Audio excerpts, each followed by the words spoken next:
What's up guys, welcome back to my channel. I'm going to have a few chats with you today.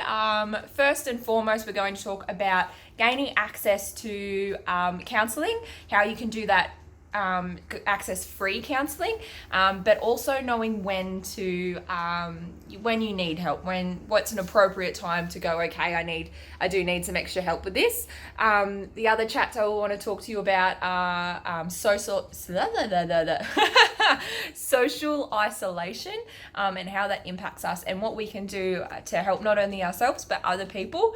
And finally, I want to talk about starting medication, as that was quite a big thing for me, and I think it is a big thing for a lot of people because there is quite a lot of stigma around it.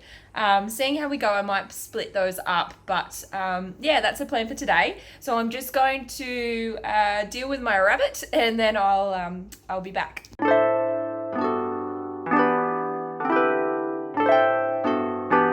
Alrighty guys, back in front of my white wall. It's 1,000 degrees outside again, so I'm very sorry, but let's kickstart. So I'm going to start with accessing counselling.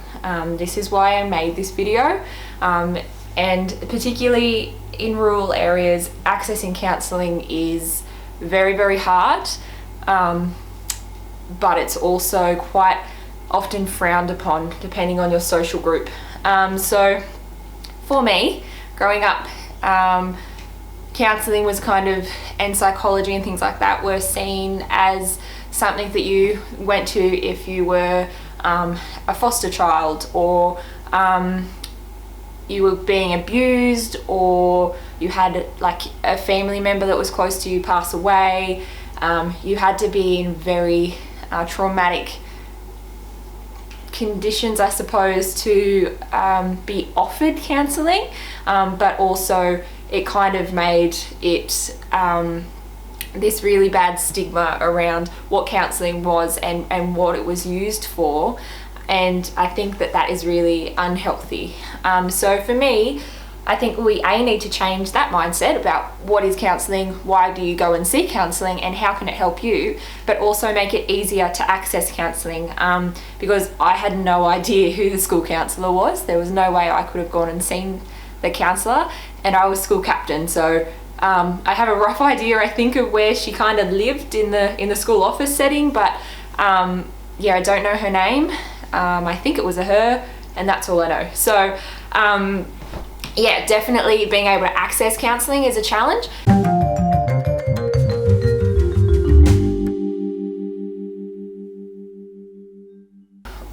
What would be a good reason to go see counselling, and when is it appropriate for you to go and see counselling? So for me, like I said in my first video, I saw a counsellor to start with because a friend told me that they thought it would be a good idea. Again, it wasn't something that I'd thought of, and the idea of it really, really upset me. It was like, I remember shaking when I was making the appointment, and then going in for that very first appointment barely being able to speak because my voice was so shaky, and I felt guilty because I thought, I'm not in a traumatic enough situation to need counselling, but I also just thought, God, if someone sees me going to counselling, this could be, I would lose so many friends, and it's just not the case. So when do you need to see a counsellor is completely a personal thing. Counselling can be really good for when you're feeling overwhelmed. You don't need to be full on diagnosed anxiety. You don't need to be having anxiety attacks. You can just feel overwhelmed and need some help to come up with strategies on how you can deal with that. Anxiety is a big one. That's why I first started seeing one. So anxiety and perfectionism. Perfectionism was a big issue for me, and that's something that I worked on a lot in my first round of counselling. Depression and low moods is obviously a big one, but I think, again, you don't need to wait for a diagnosis of depression. You can just be like, I'm really struggling with low moods and I don't know why, and I would like some strategies again for how to get out of these ruts when I get into them. And there's so much more. That's just the very, very scraping the edge that I know of, because that's things that I've experienced, but it's just not feeling comfortable with your life, I suppose, and needing some extra help to move forward. So so for me it was being really overwhelmed. I was had a bit of a rough home setting at that point in time, and having a lot of anxiety. I didn't discuss my low moods in my first round of counselling, and that again is because I hadn't acknowledged it. I hadn't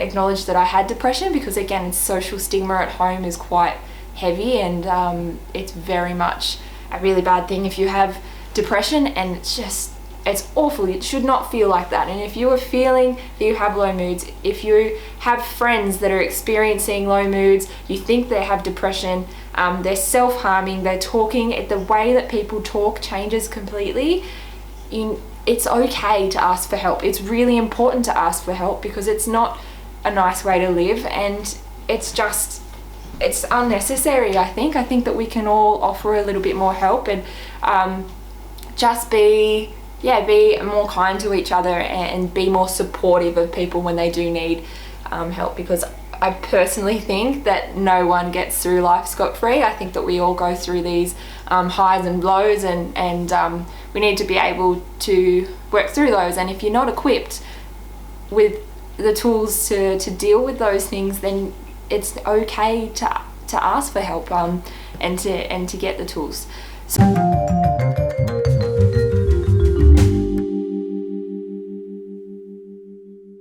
So in terms of accessing, there is always your school counsellor. Like I said, at home, that's a big problem. We don't know who our school counsellor is. I don't know how to make an appointment with them. Well, I never knew how to make an appointment with them, and it was such an issue with social stigma that there's just no way that the kids at my school would ever see the school counsellor without there being some major form of absolute discretion that they would never be seen by another kid, and that's kind of impossible. So I think that needs to change, and I think that if you are in school and you need help, or your friends need help, then you can go with someone. You can take a friend to those meetings and be supportive with them, and just let them know that it is okay. It doesn't matter if they're seeing someone, it will help them in the long run. And you need to be that support and break that stigma. The other way we can do it is via online. So if you even just Google counselling services, there are 1,000 online. The really good ones are obviously your Headspace, Beyond Blue based, Black Dog Institute. If you go through any of those accredited sites, you will find some counselling services, and they will help you immensely, and they're all free. But if you aren't a phone person, if you like to talk via text, then you can do that, or emails. You can do Skype, you can do phone, and I have done phone before with just my uni counsellors, and they're fantastic. It's just the same as sitting in the room. It's just you don't have that visual perception of each other, which particularly when you're very good at masking your emotions and stuff through speak, it can help to have that face-to-face. But when you can't get there, it's okay, and phone does work a lot and really well. And then of course there's face-to-face counselling. The problem with private counselling and psychology is it's very expensive, so definitely can be a problem for a lot of people, and it is a problem for me. I wouldn't be able to do it at the minute. However, Medicare and your doctors do offer a service for that, so you can get 10 psychology counselling based sessions through the year, and so that's nearly one a month, and then the last 2 you just have to top up.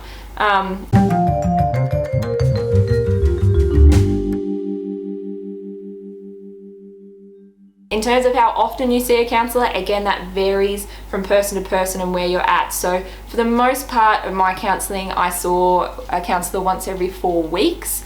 But when I got really low, I was seeing them fortnightly. And when I was getting really good, I saw them every 6 weeks. And this last week I was discharged, for more than a better word. So I'm not seeing someone at the moment, but the door's still open if I need to go back and see somebody.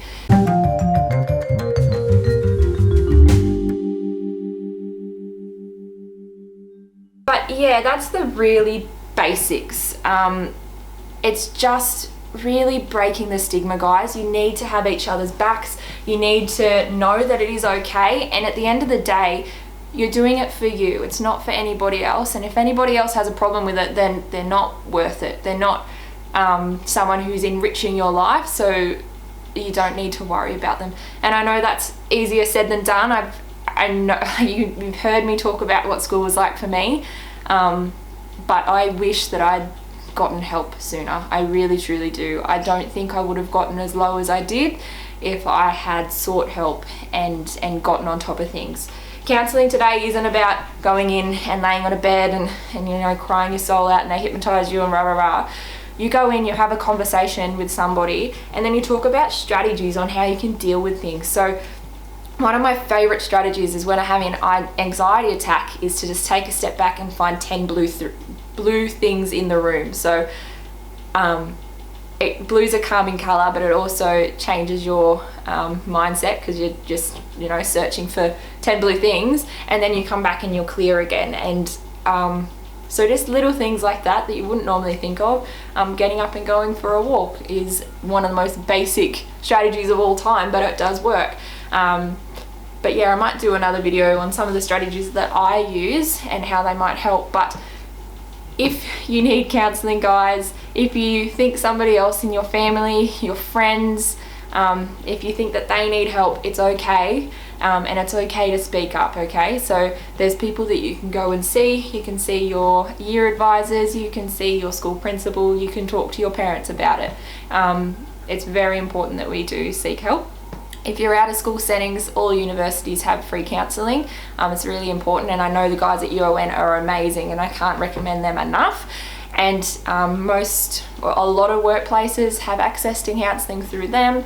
But again, like I said, guys, all those online platforms and those really well recognised institutes have details on how you can access help and counselling.